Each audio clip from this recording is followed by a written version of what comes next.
Hi people, kamusta na po kayong lahat? And for today's vlog, ngayon nga pala guys ay Sunday. So kami pala guys ni Region ay pupunta ng bagong palengke. Yung bagong palengke guys ay medyo malayo siya. Hindi naman sobrang layo. Kasi ang pinupuntahan talaga naming palengke dito lang po sa may bayan sa kung tawagan guys ay lumang palengke. Ang pupuntahan naman po namin ngayon ay bagong palengke kung saan guys nandoon yung lahat ng klase ng mga gulay, prutas, mga karne at saka isa pa guys mas mura siya doon. So doon pala guys tayo pupunta.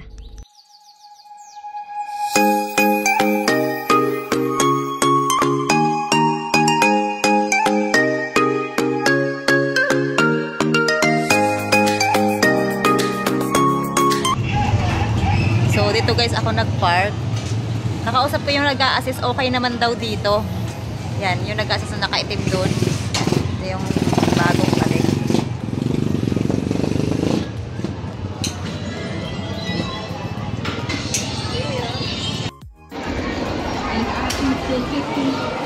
Ang dami. Anong gulay dyan ang aari natin? So ito na nga pala guys, manakita akong langka dyan. Ang binili ko na lang na langka ay yung laga na siya. Yung huhugasan na lang siya. Tapos mayroon na din silang available na panggata. So yun guys yung una kong nabiling gulay pala. Tapos, yun nga, hindi naman ako bumili ng masyadong madami kasi nga yung mga bata hindi naman masyadong mahilig sa sa langkang gulay na ginataan, sa bawlang gusto nila. Tapos yun nga, ang sinunod ko na din pala guys ay iba pang gulay. Kagaya niyan yung mga nakikita niyo guys, mga sitaw, mga kalabasa, mga okra, at saka at yun pa yung nabubulol talaga. Ang hirap mag voice over. Tapos yun nga guys, nakita ko yung kalabasa mukhang maligat. Ano yung maligat? Yung masarap siya. Yan guys, bumili lang ako ng yung parang hindi siya madami. Yung parang 3 gayat lang yun. Parang ganon. Tapos yun nga, makikita nyo guys dito, mga fresh talaga yung mga binibinta nila. At saka mura pa guys yung mga gulay nila dito.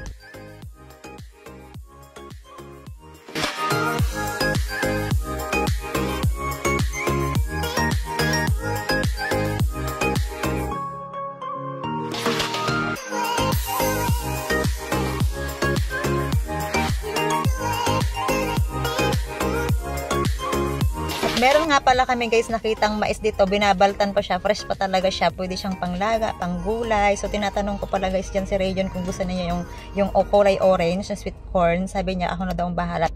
Pero ang pinili ko dyan guys yung mga white kasi mas malasa naman para sa akin yung white corn. Pwede siyang gulayan, pwede siyang panglaga. So bumili guys pala ako dyan ng madami. Tapos kasi ang plan ko magugulay ako ng mais na gulay at saka nilaga. Tapos yun nga guys, after nito yung iba pang mga gulay pa rin yung kailangan naming bilhin, kagaya ng mga carrots, yan, repolyo at saka patatas. So yan guys, hindi ko na maalala kung ano pa yung mga binili ko diyan kasi nagbo-voice over ako. So ayun guys, natuwa naman ako kay Region dyan kasi nga hindi siya nagrereklamo, talagang siya talaga yung nagbibit-bit ng mga pinamili namin. Tapos sabi niya kung pwede daw kumain ng sa Chowking, sabi ko walang Chowking dito. Kung pwede daw dumaan sa Chowking sa bayan, sabi ko bahala na. So ayun pala guys, may natanawan po ako ditong langka, nag-crave ako dun sa langka kasi nga favorite ko talaga yung langka. Yung mga bata kumakain din sila ng langka, gusto din nila pero hindi naman sila kumakain ng sobrang madami. Ako lang yung talagang medyo matakaw dun sa langka. Feeling ko sobrang matamis siya. So ayun guys, bumili pala ako guys ng langka. Ang hirap mag voice over, nakakabulol. At yung mga pinamili na pala namin guys ay nailagay na pala ni Region sa likod ng sasakyan. So ang next pa na namin pala guys na pupuntahan dyan ay yung mga bilihan guys ng ng karne at saka ng isda. So yun pala guys, bumalik pala kami dito para i-check yung mga nilagay ni Region. Okay naman pala. Kasi siya na yung naglagay kanina. Sabi niya mauna na daw siya habang bumibili ako ng langka. Siya na yung nauna doon sa sasakyan para ilagay yung mga una naming mga pinamili. So ito pala guys, itong pinagparkan namin, pinasure ko pa doon kay kuya kung talagang napaparkingan naman daw pala guys. So andito na pala kami guys sa bilihan ng mga karne, tapos sa mga manok. So sa Region pala guys diyan ay nag-request ng pwedeng kung pwede daw ako magluto ng pangkare-kare. So nagtanong pala ako guys diyan kung ano yung part ng mga pangkare-kare. Sabi ni kuya ay yung mga part daw ng buntot. Kaso ubos na, kaya sabi niya yung laman daw pwede naman daw. So aywan ko sa Region, nag-crave siya sa pangkare-kare. Pero hindi ko pa siya naluluto ha. Dahil nga yan, nagbo-voice over ako, kinukwento ko. So ayun si Region, sabi ko niluluto tinanong ko siya kung gutom na siya, medyo daw. At heto na nga pala guys, hindi ko namamalayan ay naka-on pa pala guys yung aking camera. Akala ko napatay ko na siya, kaya nagbalin-balintong na yung pag-video ko diyan. Hindi ko alam kung anong nangyayari diyan. Tapos yun nga, nandiyan pa rin po kami sa sa area ng kung saan guys yung mga bilihan ng mga karne, mga isda. So diyan pala guys, ipapunta na kami diyan sa sa mga isdaan ba. Ito naman guys yung pwesto ng mga isdaan. Yan. Isda.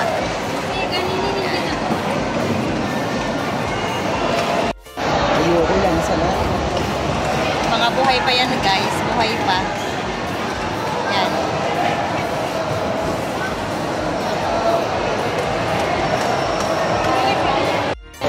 Kaka-meron check. Yan na. Ang dami yun. Ha? Meron check dati nagbebenta ng karne, yung mag-asawa. Ano pong aso yan, May?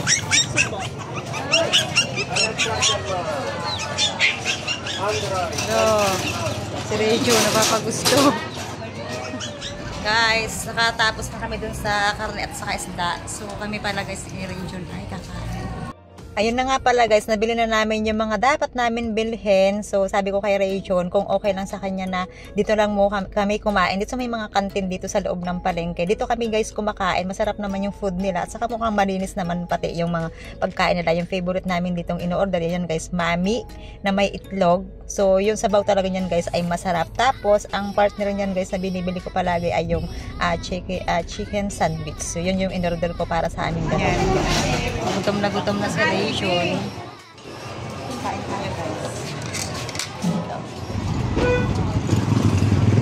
Tingit mo. Paano matangkad ka eh? Matangkad ka. At yun na nga pala uli guys, yun na pala uli. So dito pala guys sa sa lumang sa bagong palengke ay katabi lang niya halos ang Pure Gold. So sabi ko kay Rayjon para hindi na masyadong hassle na dadaan pa kami ng bayan. Dito na lang kami mag-grocery ng wala sa bahay. So sabi niya okay daw para diretso na kami ng ng bahay. Hindi na kami dadaan pa sa sa bayan para doon bumili ng mga grocery na wala sa bahay. Yan pa ulit-ulit. Tapos yun nga, nilalakad lang po ito papuntang papasok ng Pure Gold. Yan lang po yung palengke kung saan kami pumunta. Yan. Tapos yung magkatapat lang po sila.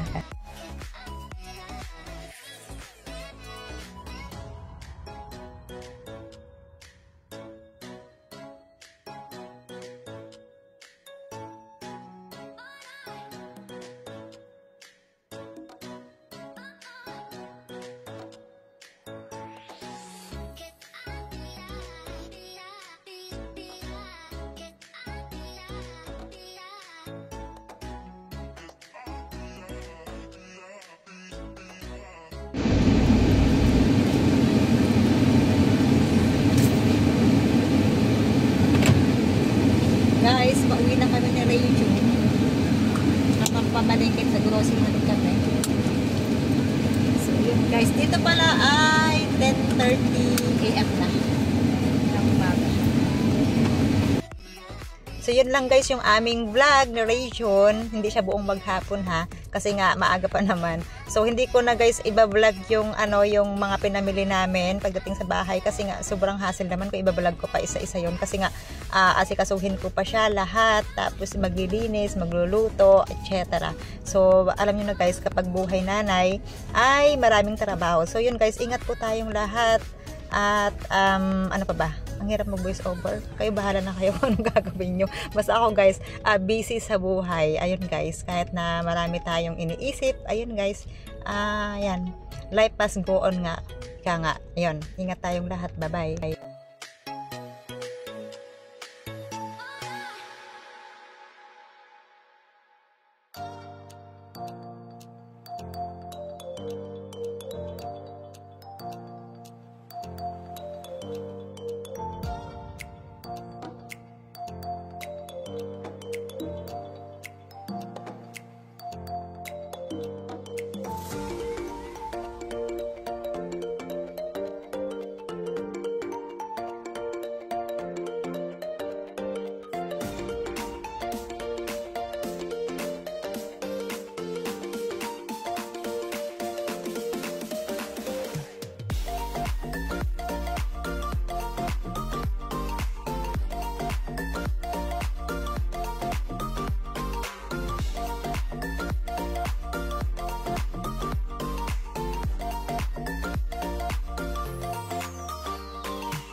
So ayun guys, nagpaalam ako kanina. So ayun pala guys, meron po kaming nalimutan na bibilhin kay Rajon, na dadalhin niya sa camping. So dumaan pala kami guys dito sa Bay Mall dito sa May Bayan. So dito pala guys, ang parkingan dito ay dito sa basement, yung papasok pababa. Kaya medyo madilim dito sa loob ng kanilang parking area.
So yun guys, idudugtong ko na lang pala guys ito. Ito po ay araw ng Monday. Si Rajon pala guys, sobrang aga ko siyang pinatid dito sa school para kasi nga maaga yung alis na papuntang Lemery sa camping nila. Tapos binalikan ko na lang po ulit si Kisaya. Yun, para isend naman dito sa school nila. So yun guys, yung aming buhay dito at saka yung aking mga ganap bilang isang mami. So thank you so much po sa inyong panonood. Kaya na pa ako nagpaalam, pero yun pala may madudugtong pa pala ako. Bye-bye.